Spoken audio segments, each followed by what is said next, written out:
Eu acabei de fazer a leitura, então, do conto, da noveleta O Homem Bicentenário, do Isaac Asimov, ou Isaac Asimov, depende, não sei ainda qual é a pronúncia correta.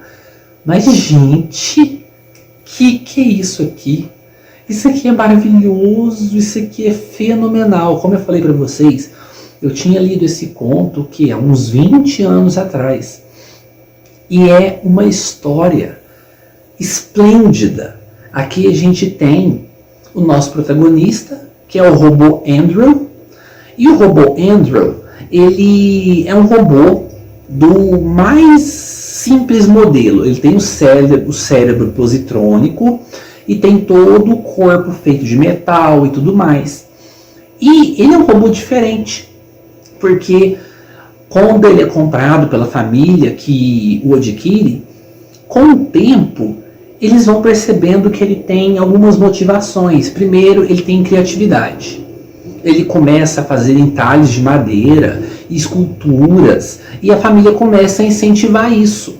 Então, a família começa a ver que as esculturas dele, os móveis que ele faz, tudo que ele faz é muito bem feito, é muito criativo, e começam a vender. E o mais interessante, o mais assim legal, é que eles começam a colocar o dinheiro dessas vendas em uma conta que eles abrem em segredo para o Andrew, porque na época, então, o robô não poderia ganhar dinheiro, não poderia ser detentor de dinheiro, afinal, o robô é uma máquina para servir o ser humano. E com o tempo, o Andrew vai começando a adquirir personalidade. Ele começa a ficar cada vez mais criativo, a ficar curioso com as coisas do mundo. Ele começa a estudar sobre os seres humanos e estudar sobre a história dos robôs. E o tempo vai passando, a família vai sempre apoiando ele, até que chega um momento em que ele fala que ele não quer mais ser um robô doméstico, ele quer ser um robô livre. E eles então entram em uma ação judicial para poder conseguir isso perante as leis do mundo, porque até então não existia um robô livre. Robôs eram feitos para poder serem propriedades de um ser humano.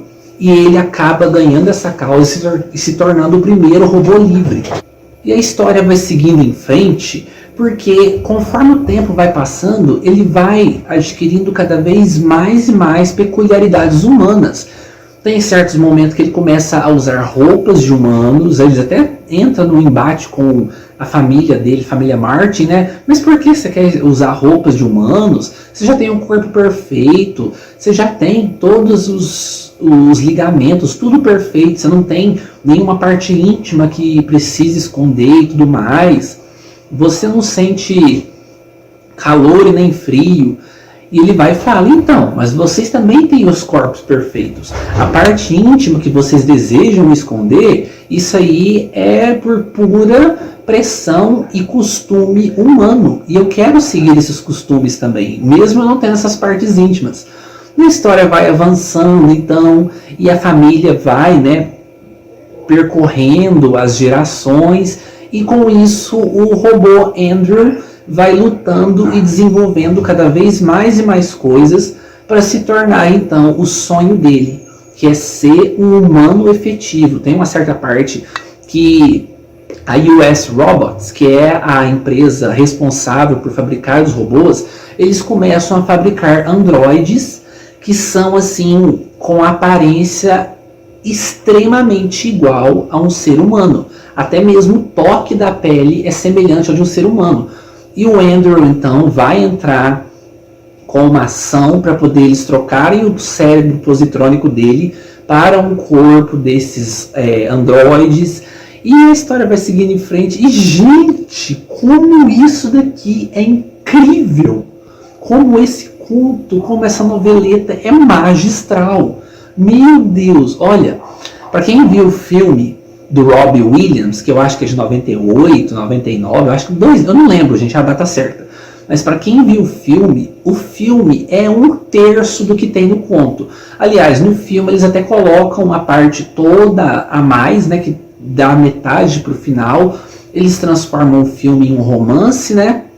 Porque tem a menininha que é uma menina da família dele, que com o tempo ele começa a ter sentimentos, isso no filme. Aqui no livro não, aqui no livro a história é focada no Andrew e na sua luta para poder conseguir ser considerado um homem.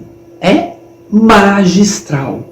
Não é à toa que o Isaac Asimov é lembrado até hoje como um dos maiores autores de ficção científica da história.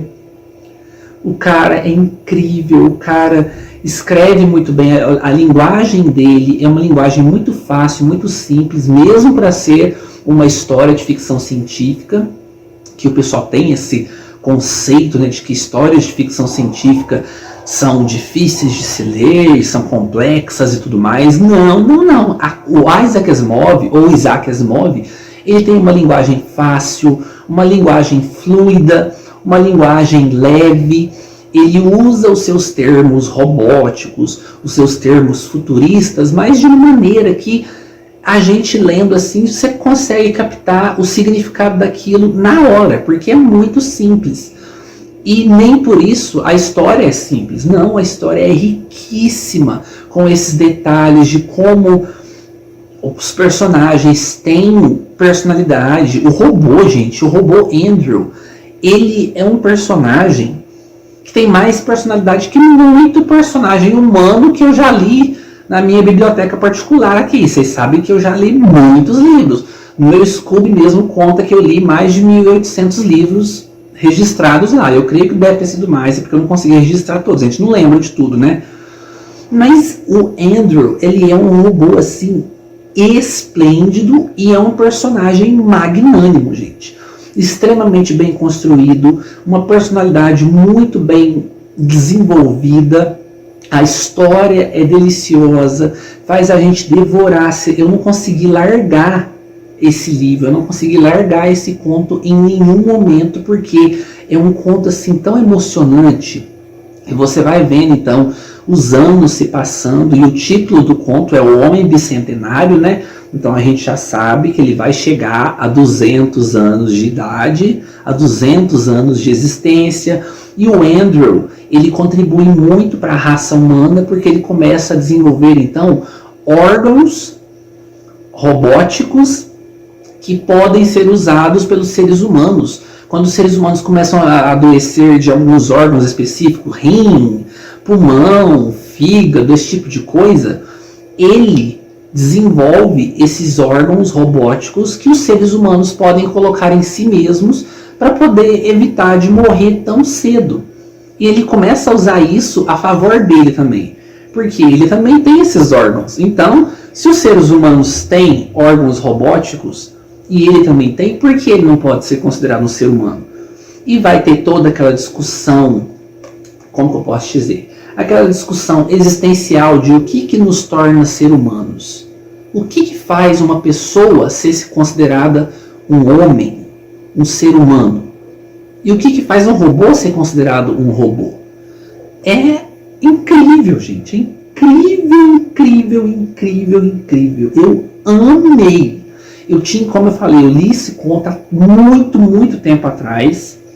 Eu era adolescente, eu tinha gostado muito, mas agora a gente adulto, né, velho, né, a gente começa a pegar essas coisas que a gente releu há tanto tempo atrás e ler de novo, e você começa a ter visões diferentes da história, começa a pegar nuances diferentes da escrita e do que o autor quer passar com aquilo. E é riquíssimo esse texto, numa história de ficção científica, de fazer pensar desse jeito, de fazer refletir desse jeito. Isso aqui é magistral, gente.